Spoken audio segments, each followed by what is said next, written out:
Have you done many of these kind of things before OS? Obviously, probably not so much here in Oz, but obviously you've been in Oz many times before, but as far as the clinic tours go and things like that? Actual clinic tour, not too many of them, but you know, I've done plenty of clinics. Yep. But this is the first. This is the first of hopefully many where I've actually got to like have some time to devote to you know, take a week or 10 days to actually do a tour. I know that when I get my DVD out, you know, I've been talking about doing like a world clinic tour, but I announced that like probably last year that I was intending on doing that, and that was before like all these bands that I'm in just started, you know, really getting busy and doing all sorts of touring themselves. So awesome. Is the DVD something that's happening already, or? Yeah, it's complete. I just got to get it out. It's been done for quite some time. I've just been too lazy to actually get it out. So, yeah. So what sort of things are you kind of covering without giving away too much of the up-and-coming DVD, but what sort of things are you covering maybe in this clinic perhaps, and this one? It's just basically me being me. You know, just like I'm not a school drummer, so I just figured I would show people. Wow, that sounds awesome. I would just show people how I do what I do.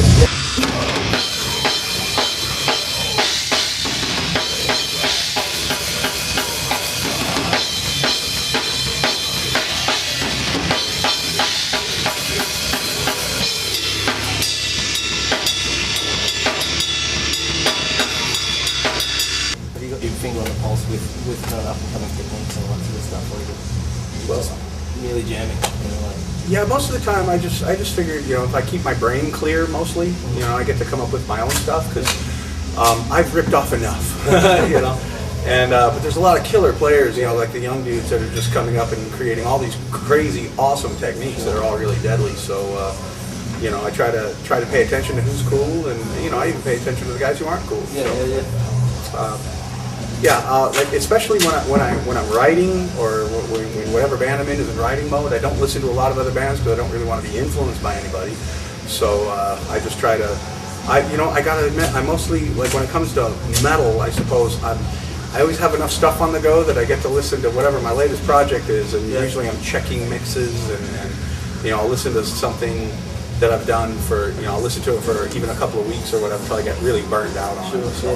Do you like to take time away from the metal stuff at all and you know, venture out and do other styles? Oh, absolutely. Yeah, I do tons of non-metal projects as well. So, you know, and that keeps me really fresh with the metal. You know, if I was only doing that, I'd probably drive myself nuts by now. But, you know, getting that's why, you know, even the DVD covers some of the non-metal aspects of things, you know, that I'd like to be a well-rounded drummer. So, you know, if I was just doing one style, it would probably get really dull and boring, you know.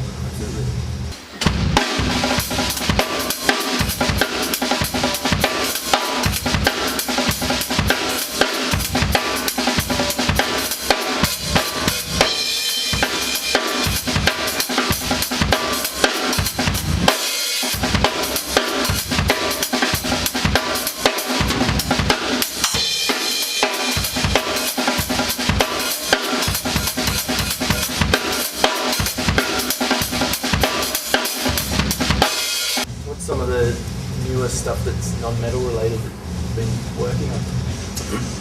Let me see, I've just put out an album with a guy in Canada named Mr. Plow, and it's a really retarded porno acoustic punk folk sort of stuff that has myself on it, Norwood Fisher from Fishbone, Rocky George from Suicidal, Fishbone, and Odorous Youngest, Roar, he's on it, and just a whole bunch of guest musicians on Mr. Plow stuff, and that's really cool. And recently I've done a kind of a girly pop project from Chicago, a girl by the name of Jilly C, and she's got really killer songs, and they're really awesome. I even put one of her songs and a Mr. Plow song on the DVD, so just to kind of, you know, just break it up a little bit, you know.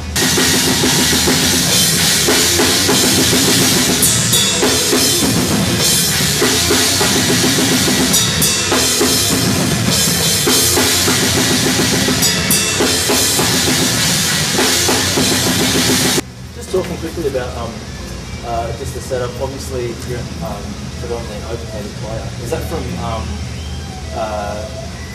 coming up as a kid and seeing a kit set up in that way and just kind of learning how to adapt. Are you left-handed to start with, or are you ambidextrous? I'm ambidextrous. Right. Yeah. Okay, cool. So actually, like I've talked about it in both clinics so far, because somebody asked why open-handed, and I'll probably re-explain it tonight in the exact same words because I got it down by rote by now.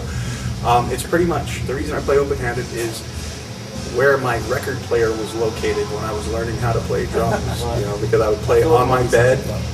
Yeah, my bed would be like, my record player was here, the top of my bed was here, and I'd be playing the top, you know, that's the, it just so happened, that's where my record player was. So if you check out your bed, it goes, you know, in the middle, that's the lower, and so that's really why, you know.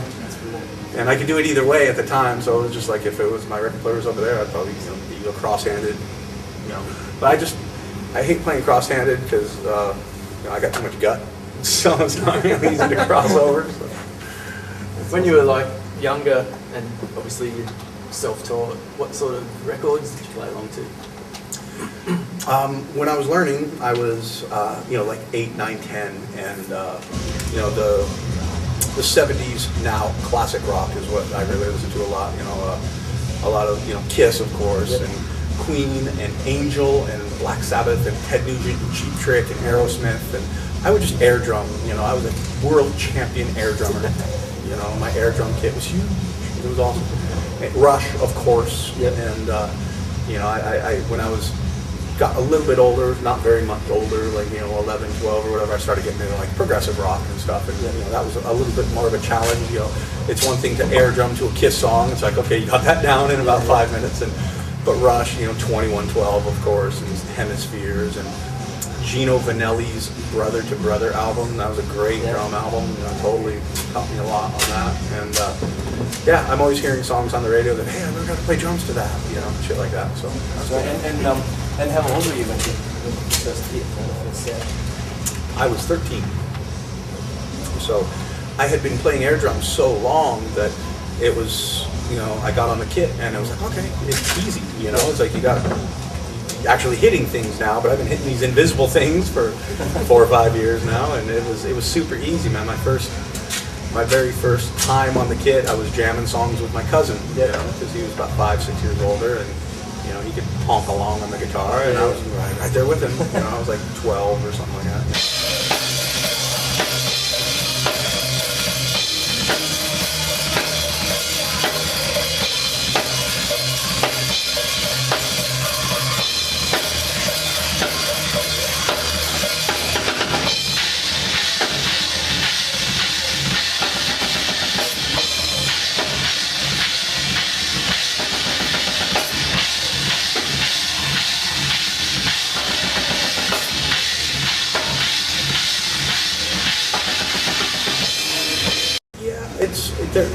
Really, the only reason I started playing in boots is that's the only pair of shoes I had. And I also play with ankle weights. You know, I usually wear the ankle weights. I just left them at home on this trip because I was afraid that, you know, you can never weigh your bag until you get at the airport.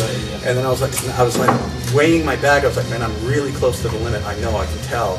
And I would hate to have to pull out the leg weights and leave them there, just because those are the things that are superfluous weight-wise. So I just left the weights at home. And I figured I'd pick up a pair yesterday or today in just no time. So, but I wear the leg weights in the DVD for most of it. And like the boots weigh 2 pounds a piece, and the leg weights are 3 pounds a piece. So I have 5 extra pounds on my legs for no point at all, really. You know? Is that something you do whenever you're playing a gig, or? Cool. Yeah. Just to fight it harder. Yeah, just make it harder. Keep my feet on the ground. But yeah, boots are just. Yeah, I see guys that play in bare feet, and then like Capizio shoes or really light ones. And you watch them kick, and they're like so dainty. You know, it's like wow, they're so delicate. And these pedals I have, they're Camco chain drives, and they're I bought them 20 years ago, and they were 5 years old at the time. I've always heard that if you've got a pair, hang on to them, or if you've got a pedal hang, and the guys that have been playing them just never get rid of them. Absolutely. It's an amazing thing. Yeah, they're the best pedal.